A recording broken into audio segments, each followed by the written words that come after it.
You are watching Grace Television.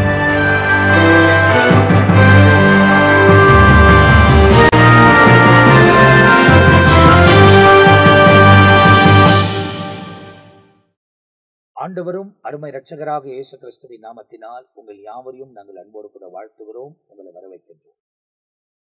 தேவனுடைய பெரிதான கிருபையால் நித்திய ஜீவன் என்ற இன்னொரு பகுதியில் மீண்டுமாய் உங்களை சந்திப்பதிலே நாங்கள் மிகவும் மகிழ்ச்சி அடைகிறோம். தொடர்ந்து வசனத்தை ஆராயவும் தியானிக்கவும் தேவன் நமக்கு உதவி செய்து வருகிறபடியால் நான் கர்த்தரை ஸ்தோத்திரிக்கிறேன். போன பகுதியை பார்த்தவர்கள் அந்த பகுதியில் பேசப்பட்ட காரியங்களை நீங்கள் அறிந்திருப்பீர்கள் என்பதை நான் நம்புகிறேன். ஒருவேளை போன பகுதியை பார்க்காதவர்கள் ஒருவேளை இந்த பகுதியை நீங்கள் பார்த்து கொண்டிருப்பீர்கள் என்றால் அந்த தொடரை நீங்கள் பாருங்கள். அதன் தொடர்ச்சியாக தான் இந்த பகுதி உங்களுக்கு வழங்கப்படுகிறது. இப்போ போன பகுதியில் நம்ம மத்தியில் ரெவரண்ட் ஜான் பீட்டர் ஐயா அவங்களோட உட்காந்து வேதத்தில் நிறைய காரியங்களை நாம் ஆராய்ந்திருக்கிறோம்.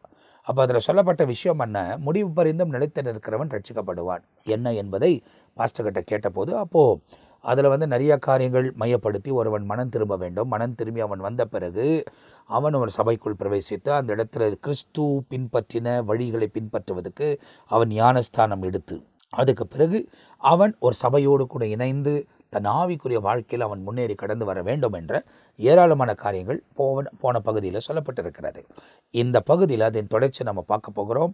இப்போது ரட்சிப்பின் அனுபவம், ஏன்னா முடிவு பரிந்து நிலைச்சிட்டுனா தான் ரட்சிக்கப்படுவோம். நான் கிறிஸ்தவன் ஆகிட்டேன், என் பேரை கிறிஸ்தவன் நான் மாற்றிட்டேன், அதனால் நான் பரலோகம் போயிடுவேன்றதெல்லாம் நீங்கள் நம்பிக்கிட்டு இருந்தீங்கன்னாக்கா நீங்கள் நிச்சயமாக அந்த இடத்துக்குள் பிரவேசிக்கவே முடியாது. ஏன்னா பைபிளில் ரொம்ப தெளிவாக சொல்லப்பட்டிருக்கிறது, கிறிஸ்துவுக்குள் மரித்தவன் தான் முதலாவது எழுந்திருப்பான். உயிரோடு கூடியிருக்கிற நாம் அந்த இடத்துல சேர்க்கப்படுவோம். யார்? கிறிஸ்துவுக்குள் வாழ்ந்து கொண்டிருக்கிறவர்கள். கிறிஸ்தவனாய் வாழக்கூடியவர்கள் அல்ல, கிறிஸ்துவுக்குள் வாழ வேண்டும். கிறிஸ்துவுக்குள் அப்படின்னா அவர் என்னெல்லாம் இதில் சொன்னாரோ செய்தாரோ அதெல்லாம் நாம் பின்பற்றக்கூடியவர்களாக இருக்க வேண்டும். அது இப்போ இருக்கிற உலகத்தில் ரொம்ப கடினமான ஒரு சூழ்நிலைக்குள்ளே நமக்கு காணப்படலாம். ஆனால் பரிசுத்த ஆவியானவருடைய நிறைவை நீங்கள் பெற்றுவிட்டால் அவர் நமக்கு ஏற்ற பலனை தருவார், ஞானம் தருவார், கிருபை தருவார், தப்பித்து கொள்ள வழி செய்வார். அவருக்கு முன்பதாய் குற்றமற்றவர்களாய் வாழ அவர்தான் நமக்கு உதவி செய்கிறவர். எனவே அடுத்தது நாம் என்ன செய்ய வேண்டும் என்பதை நம்மத்தில் இந்த நிகழ்ச்சியிலும் ரெவரண்ட் ஜான் பீட்டர் அவர்கள் நமக்கு தொடர்ச்சியாய் வசனங்களை போதிக்க போகிறார்கள்.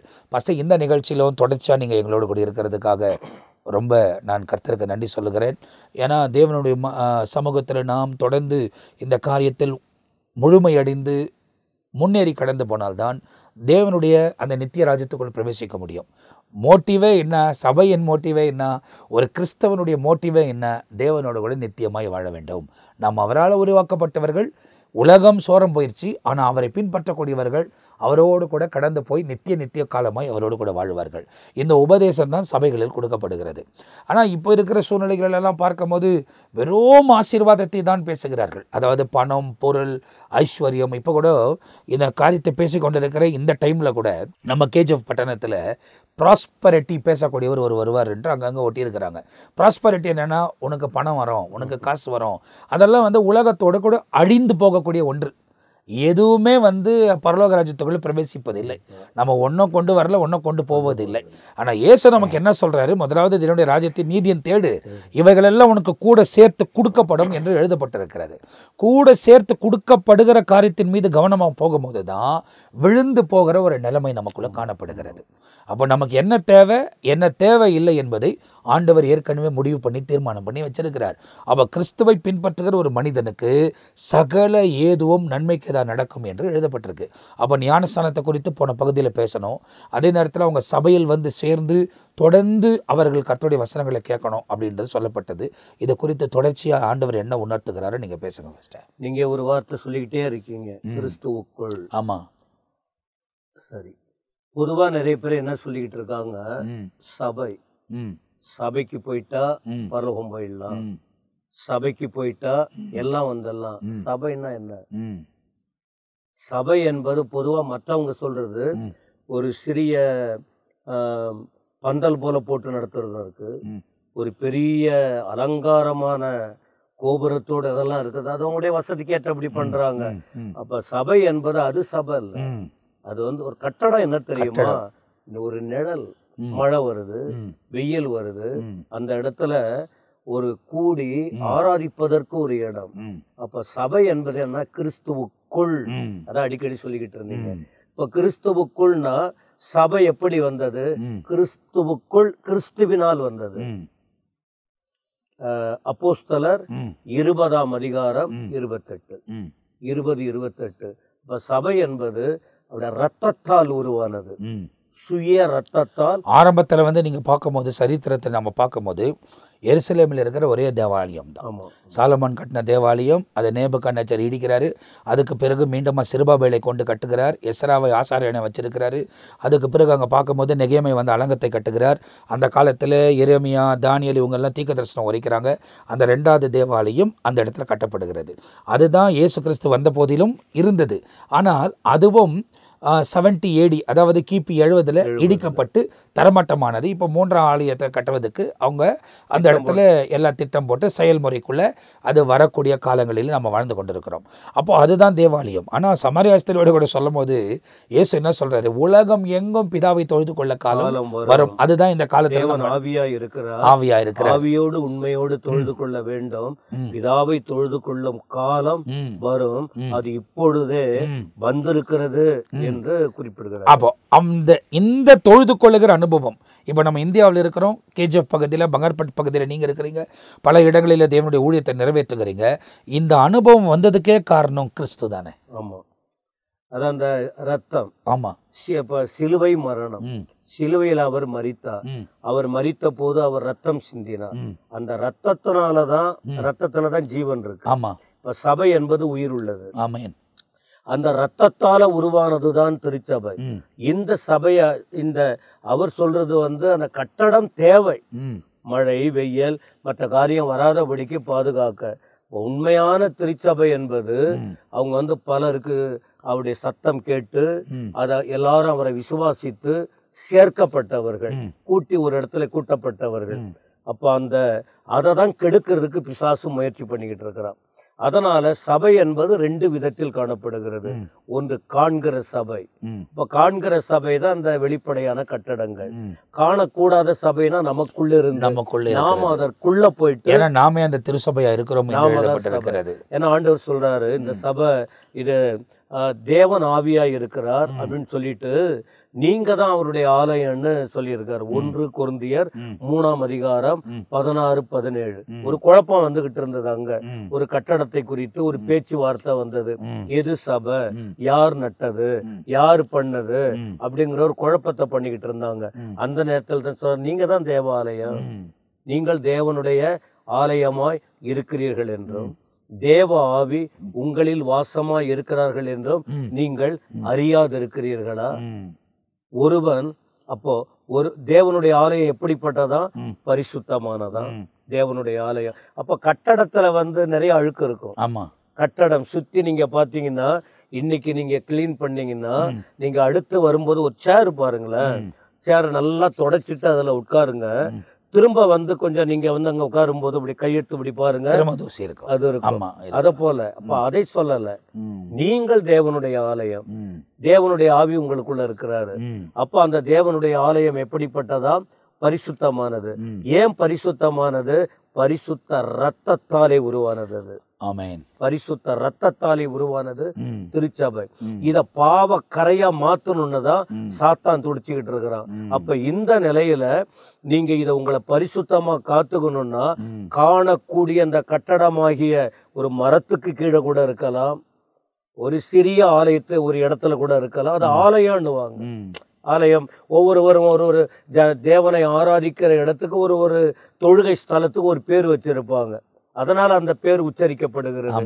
ஆனா மற்றவங்களுக்கு தெரியாது நாம தேவனுடைய ஆலயம் மனுஷன்தான். ஆமா, சபை என்பது தேவனுடைய ஆலயம் என்பது தேவன் வாழுகிற அந்த இடம் என்பது நம்ம இருதயம்தான் என்பது நிறைய பேருக்கு தெரியாது. ஆனா வேதம் தான் ஃபுல்லா நம்ம கற்றுக் கொடுக்குறோம். ஏன்னா இதுல தான் தெளிவாக எழுதப்பட்டிருக்கு. அப்ப இந்த மனுஷன் கரைபட்டு போயிடக்கூடாது, பரிசுத்த தேவனோடு இருக்கணும். சாத்தான் இதை கரைப்படுத்த விரும்புகிறான் என்பதற்காக தான் காண்கிற சபைக்குள்ளே வந்து பரலோகத்துக்காய் ஆயத்தப்படுகிற அந்த ரத்தத்தால் மீட்கப்பட்ட திருச்சபையானது உள்ள அதுல அடங்கி கற்றுக்கொண்டு வளர வேண்டும் என்று.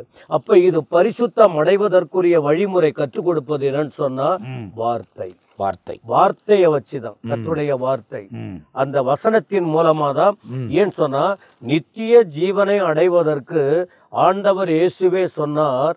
5:39 பல முறை பேசி இருக்கிறோம். யோவான் 5:39. ஆமா, தேவனுடைய வசனத்தை ஆராய்கிறதுனாலே உங்களுக்கு நித்திய ஜீவன் உண்டு என்று நீங்கள் அறிந்திருக்கிறீர்களே. என்னை குறித்து அவைகளே சாட்சி கொடுக்கிறது.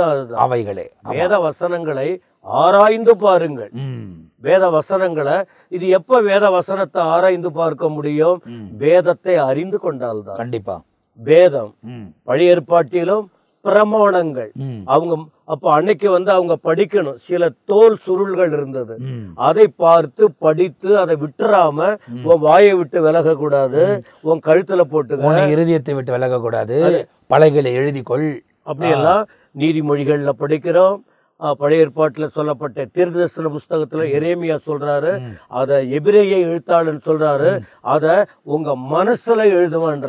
ஆண்டவர் யோசுவாவுக்கே நேரா சொல்றாரு, எப்பொழுதும் மோசே உனக்கு கொடுத்திருக்கிற நியாய பிரமாணத்தை இரவும் பகலும் நீ தியானிப்பாயாக, அவைகள் உன் இருதயத்தில் எழுதி கொள்ளுவாயாக, அதை விட்டு இடதுபுறமும் வலதுபுறமும் சாயாமல் இருப்பாய, அதன்படி நீ நடக்கும் போது அப்போது நீ செய்வதெல்லாம் வாய்க்க நானும் உன்னோட இருப்பேன். நான் உன் கூட இருப்பேன். அப்ப வசனம் எவ்வளவு முக்கியம் சொல்லுதுல. அதான் சங்கீதக்காரன் கூட சொல்றாரு, ஒண்ணுல துன்மார்க்கருடைய ஆலோசனையில் நிறைய பேர் இந்த பூமியில இருக்காங்க, பாவிகள் நிறைய பேர் இருக்காங்க, அவர் வழியில் நடக்காது, பரியாசக்காரர் உட்காரும் இடத்தில் உட்காராதீங்க. பிரயாணப்படுவோம், பழகுவோம், பேசுவோம், ஆனா அவங்களோட போய் ஒட்டிக்கிட்டு இருக்க கூடாது. நீ தேவனுடைய பிள்ளையானால் ரட்சிக்கப்பட்டு ஞான ஸ்நானம் எடுத்து சபைக்குள்ளே, கட்டடமாகிய சபைக்குள்ளே வந்தவங்க வீணா நேரத்தை செலவழிக்க மாட்டாங்க. இன்னைக்கு நிறைய பேர் பாத்தீங்கன்னா ஒரு இடத்துல கூடுவாங்க, இந்த வேலையை விட்டு ரிட்டையர்டு அந்த ஓய்வு பெற்றவங்க எல்லாம் பாருங்க, ரயில்வே ஸ்டேஷன் கிட்ட உட்கார்ந்துகிட்டு பழைய கதையெல்லாம் பேசிக்கிட்டு இருப்பாங்க. இன்னும் சிலரை பாருங்க, டீ கடையில உட்கார்ந்துகிட்டு மணிக்கணக்கா மரத்துக்கு கீழே அங்கங்க இருப்பாங்க. அவங்களுக்கு வந்து வசனத்தை பேச மாட்டாங்க. ஆனா ஆண்டவர் என்ன சொல்றாரு, நீ தேவனுடைய பிள்ளை, நீ இந்த பூமியில இருக்கிற, நீ பூமிக்கு சொந்தக்காரர் இல்லை, நீ பூமிக்குரியவர். ஆனா பூமிக்கு சொந்தக்காரர் இல்லை, நித்திய ஜீவனுக்கு, அழியாத வாழ்க்கைக்கு, பரலோக வாழ்க்கைக்கு சொந்தமானவங்க. அப்பதான் நீங்க இந்த உலகத்திலே இருந்தாலும் நீங்கள் இந்த உலகத்துக்குரியவர்கள் அல்ல எழுதப்பட்டிருக்கு. அப்ப உலகத்துக்குரியதையே பேசிக்கிட்டு இருக்க கூடாது. ஆமா. அப்ப எது இப்ப நீங்க உலகத்துக்குரியவர்கள் இல்லங்கிறத தெளிவுபடுத்துறது எது? வேத வசனம். இந்த வசனத்தை வாசிக்கணும். ஆமா.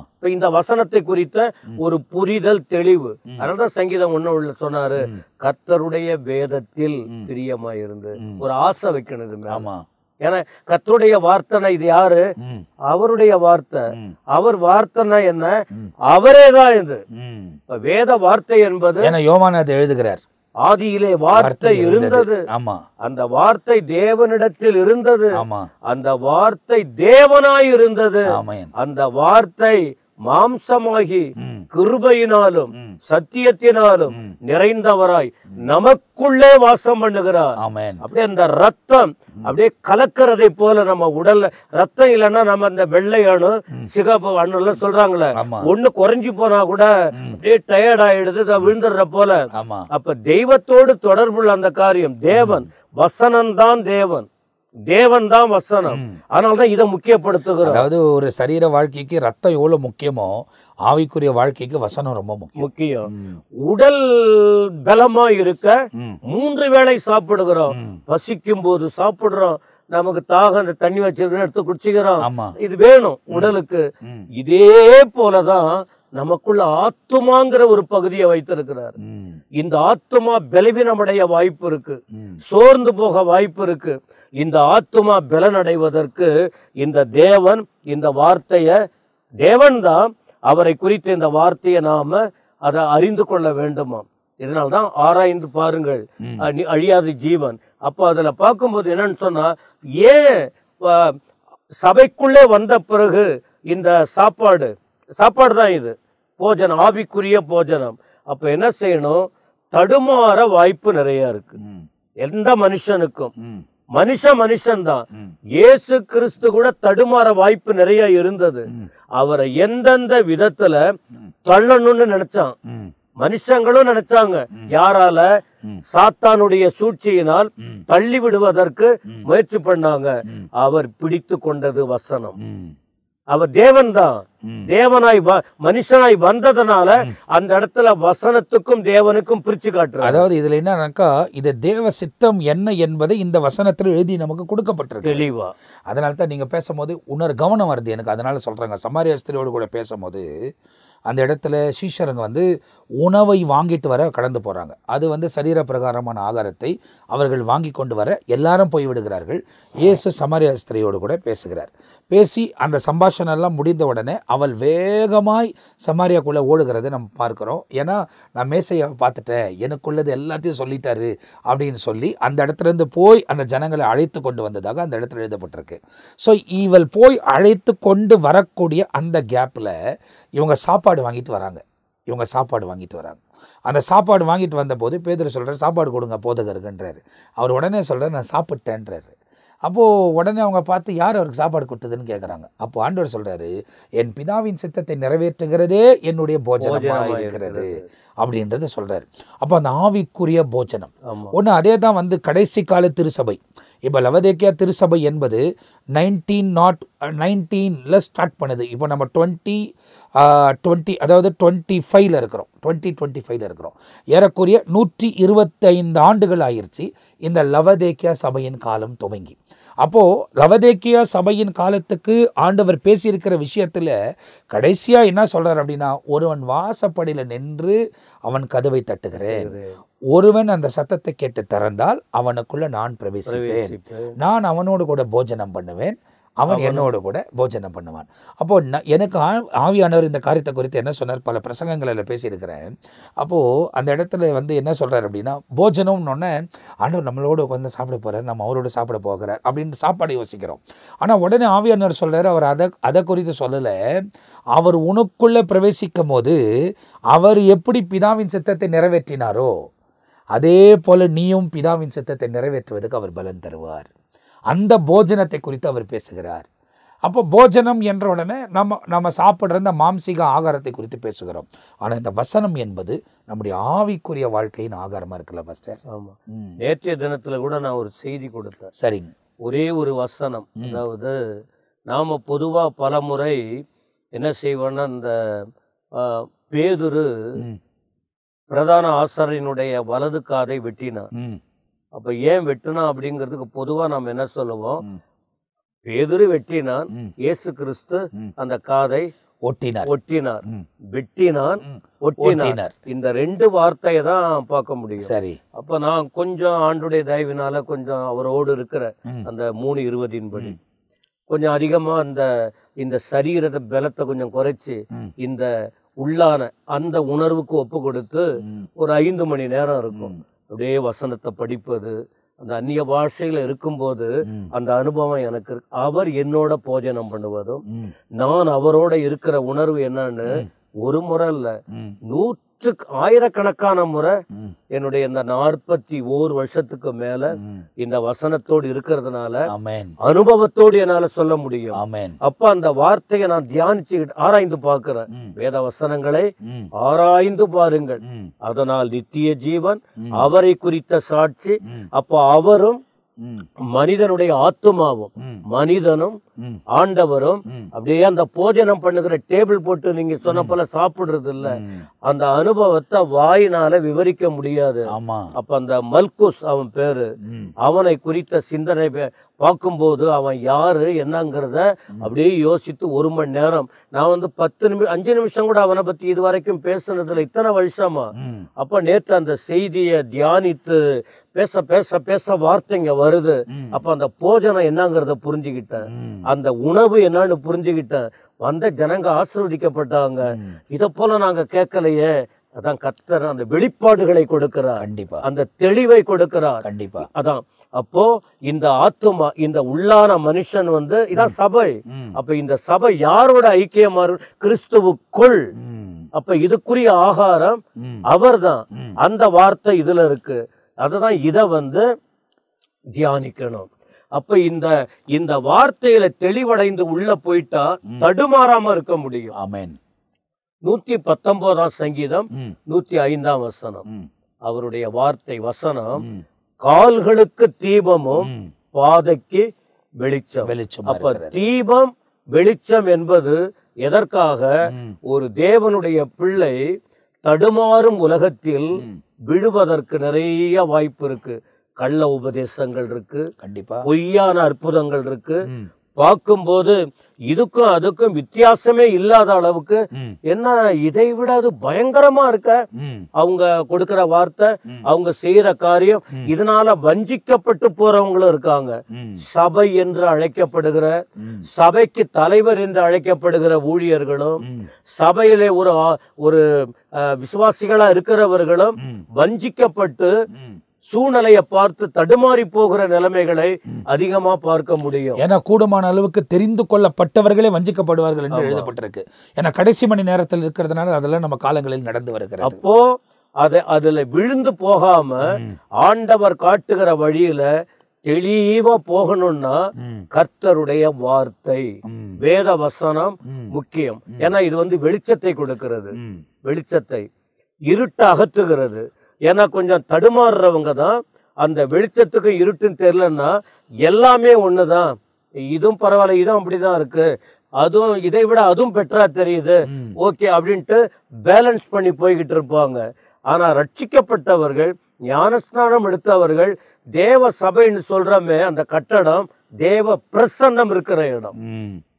நீங்க தேவனுக்காக பிரதிஷ்டை பண்ணப்பட்ட இடம். நீங்க ஒரு இடத்தை, ஒரு வீட்டை தெரிந்து கொண்டு, ஒரு இடத்தை தெரிந்து கொண்டு நீங்க ஒவ்வொரு நாளும் ஒவ்வொரு இடத்துல போய் ஜெபம் பண்ணி பாருங்க. ஆனா ஒரு குறிப்பிட்ட இடத்துல உட்கார்ந்து வசனத்தை படித்து பாருங்க, ஒரு குறிப்பிட்ட இடத்துல உட்கார்ந்து பாட்டு பாடி பாருங்க, ஒரே ஒரு குறிப்பிட்ட இடத்துல போயிட்டு ஜெபம் பண்ணி பாருங்க. நீங்க அங்க போன உடனே அந்த பற்றி எரிகிற உணர்வு, அந்த மனமகிழ்ச்சி, அந்த விடுதலை, அந்த சமாதானம், அந்த வெளிப்பாடுகள், அந்த அற்புதமான செயல்களை ரியலா அனுபவிக்க முடியும். அதுதான் நீங்க சொல்லும் போது என்னன்னா, ஒரு வீட்டில் எல்லா அறைகளும் இருக்கு, ஜப அறைகளும் இப்போது எல்லா இடத்துலையும் கட்டுகிறார்கள். இல்லை ஜபிப்பதுக்குன்னு ஒரு இடத்தை நியமித்து வைக்கிறார்கள். இப்போ கிச்சனுக்கு போனோன்னா கிச்சனுக்கு சாப்பாடுக்கு போவோம், பெட்ரூமுக்கு போனோன்னா பெட்ரூம் படுக்கிறதுக்கு போவோம், ரெஸ்ட் ரூம் போகும்போது நம்ம ரீஃப்ரெஷ் பண்ணுறதுக்காக போவோம். அப்போ குறிப்பாக இந்த ஜப அறை என்பது, இல்லை நாம் தேவனோடு கூட சஞ்சரிப்பதுக்கு ஒரு இடத்தை வைத்திருக்கும் போது, அந்த இடத்துக்கு குறிப்பாக போகும்போது ஒரு தேவ பிரசன்னம் நம்மை நிரப்புகிறத நம்மளால் உணர முடியும். என்னன்னா மற்ற இடங்களுக்கு போனால் இவன் மற்ற காரியத்துக்கு போகிறான், ஆனால் இங்கே வந்தால் அவன் என்ன பார்க்க என்னோட பேச வரான் அப்படின்னு ஆண்டவர் தெரிஞ்ச உடனே அவர் உடனே அங்கே பிரசன்னர் ஆகிறார். அவ்வளோ நம்ம மேலே அன்பு, அவ்வளோ நாம் தேவ சித்தத்தை நிறைவேற்ற வேண்டும் என்பதையும் நமக்கு போதிக்க வேண்டும் என்பதையும் நம்மை அவர் தம்முடைய கரங்களில் வைத்திருக்கிறபடியால் அந்த காரியத்தை தொடர்ந்து உணர்ந்துகிட்டே இருப்போம் பாஸ்டர் எல்லா இடத்துலையும். அப்படிப்பட்ட ஒரு கிருபைகளை தேவன் தருகிறார். அவ்வளோ உன்னிட்டு கவனிக்கிறார், ஒவ்வொரு காரியத்தையும் கவனிக்கிறார். அப்போ மற்ற இடங்களுக்கு போகும்போது நீ இதுக்கு தான் போவ, ஒரு வேளை ஊழியத்துக்கே போனால் கூட நீ இந்த இடத்துல என்னை குறித்து சொல்கிறதுக்கு போகிற, ஆனால் அந்த இடத்துக்கு வரும்போது மாத்திரம் நீ என்னோட பேச வர அப்படின்ற ஒரு காரியத்தை வந்த உடனே அவர் அங்கே இறங்கி விடுகிறார். அந்த சந்தோஷத்தை சொல்லவே முடியாது. ஆமாம். ஏன் அனுபவம் என்ன தெரியுங்களா? அந்த உச்சகட்டத்துக்கு போயிட்டா அழுதுருவேன். ஏன்னா என்னால் தாங்க முடியாது, குப்புற விழுந்துருவேன். சரி, எனக்கு அவ்வளவுதான் என்னால முடியும். ஏன்னா நமக்கு தேவ பிரசன்னத்தை ஒரு மனுஷனால தாங்க முடியாது. அந்த அனுபவத்துக்கு வரணுங்கிறதுனாலதான் அந்த சபைக்கு வர சொல்றோம். அங்க வசனத்தை கேட்கணும்னு சொல்றோம். அந்த வசனத்தை கேட்டு கேட்டு அதை யோசிக்கும் போதுதான் வெளி உலகத்துக்கு போகும்போது வெளி உலகம் இருளானது. ஆமா, தடுமாறி போகக்கூடிய வாய்ப்பு நிறைய இருக்கு. அப்ப அந்த சங்கீதம் 119 105 சொல்லப்பட்டதை போல தடுமாறாமல் இருக்க, கர்த்தருடைய வேதத்தின்படி நடக்க, தேவனுக்கு பிரியமா இருக்க, நாம பாதியிலேயே அந்த பயணம் நின்றுடாம முடிவு பரியந்த நிலைத்திருப்பவன் ரட்சிக்கப்படுவான். அந்த முடிவை நோக்கி போகணும்னு சொன்னால் இந்த வசனம் தான் வழிகாட்டுதல். அப்ப அது ஒரு காரணம். ரெண்டாவது, இப்ப அதை குறித்த ஒரு ஆசை வேணும். எந்த ஒரு காரியத்திற்கும் பட்டும் படாம இருக்கிறது இருக்கு. பரவாயில்ல, நாளைக்கு பார்த்துக்கலாம், நெக்ஸ்ட் வீக் பார்த்துக்கலாம் அது. ஆனா சாப்பாடு விஷயத்துல வந்து நாளைக்கு சாப்பிட்டுக்கலாம், அடுத்த வாரம் சாப்பிட்டுக்கலாம், விடுங்களா சொல்லுவாங்களா? அப்படி சொல்ல மாட்டாங்க. வீட்டுக்குள்ள போன உடனே தட்டெல்லாம் பிறக்கும், அந்த கோப கனலை வீசுவாங்க, தன்னுடைய வீட்டுல உள்ளவங்களாம் நடுங்கி போயிடுவாங்க. ஐயோ என்ன ஆயிடுச்சு இவருக்கு, ஏன் இப்படி, ஏன் வயிறு கிள்ளுது? அதை போல உள்ளான மனுஷன் இருக்கு. இந்த புறம்பான மனுஷன் உலகத்தோடு தொடர்புடையது, இந்த உள்ளான மனுஷன் தெய்வத்தோடு தொடர்புடையது. அதான் மனம் புதிதாகுதல், அதான் கிறிஸ்துவுக்குள் இருத்தல், அதான் புதிய சிருஷ்டியாய் மாறுதல். இந்த நிலைமை வர வேண்டுமானால் இந்த வார்த்தை உள்ள அப்படி கிள்ளணும். கண்டிப்பா வேதம் படிக்கணும், வேதம் படிக்கணும், வேதம் படிக்கணும், வேத வார்த்தை இது எனக்கு இருக்கு. ஆமென். அதனால தான் நான் சொல்றேன். ஆமென். அதுதான் ஃபர்ஸ்ட் அந்த அக்கினியும் அந்த ஆவியின் அபிஷேகமும் கொழுந்து விட்டு எரிகிற ஒரு அனுபவம். இப்போ பிள்ளைங்க இங்கே ஒவ்வொரு மாலை நேரத்திலையும் இப்போ 6லேருந்து 7 மணி வரைக்கும் தொடர்ந்து ஜெபிக்க ஆரம்பிச்சிருக்கிறோம். தொடர்ந்து அப்படியே ஜெபிக்கணும் அப்படின்னு வெறும் ஜபந்தான். 6லேருந்து 7 மணி வரைக்கும் உட்காந்து ஜெபிக்கிறோம். அப்போது ஒரு நாள் சனிக்கிழமை காலையிலும் ஒரு ப்ரேயர் இருந்துச்சு, அதுலேயும் ஜெபிச்சிருக்கிறோம்.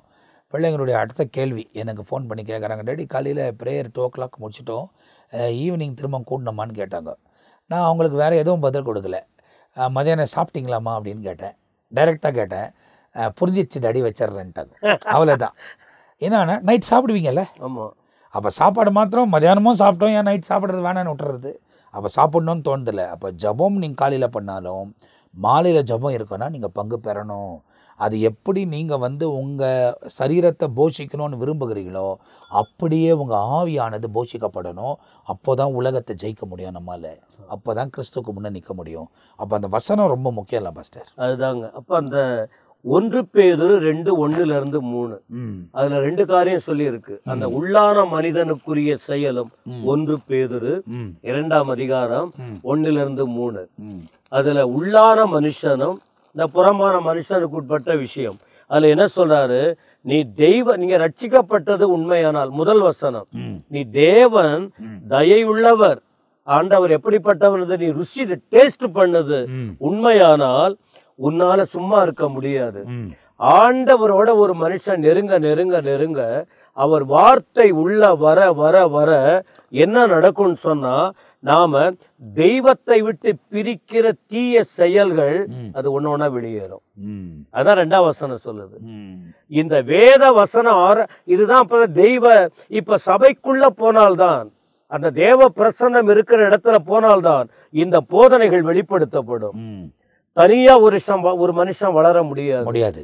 ஆண்டவர் வந்து எல்லாத்தையும் ஒரு லிங்க் தொடர்பு வச்சிருக்கிறார். கண்டிப்பா தொடர்பு வச்சிருக்கிறார். ஒரு மனுஷன் தனித்து நான் இருப்பேன்னு சொன்ன அவன் சுயநலவாதி, சீக்கிரமா விழுந்துருவான், முடியவே முடியாது. அதனாலதான் ஆண்டவர் என்ன சொல்றாரு, நீங்க ஆண்டவரை அறிந்து கொண்டது உண்மையானால், 2ஆம் வசனம், எல்லா துர்க்குணம் கெட்ட குணங்கள், எல்லாவித கபடு, வஞ்சகம், பொறாமை, சகலவித புறங்கூறுதலையும் ஒழித்து விட்டு. இத மனுஷன் ஒழிக்க முடியாது.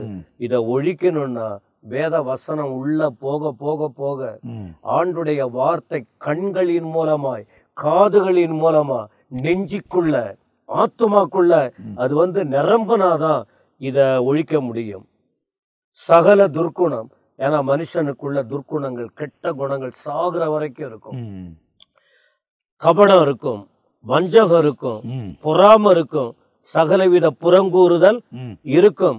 அப்ப இது வந்து அதன் மேல ஆண்டவருக்காக வாழணும் அப்படிங்கிற அந்த ஆசை இருக்கிறவங்களுக்கு தான் வசனத்துக்குள்ள நுழைவாங்க. அப்ப என்ன பண்ணுவாங்கன்னா, இந்த குணங்கள் வரும்போது வேதனைப்படுவாங்க.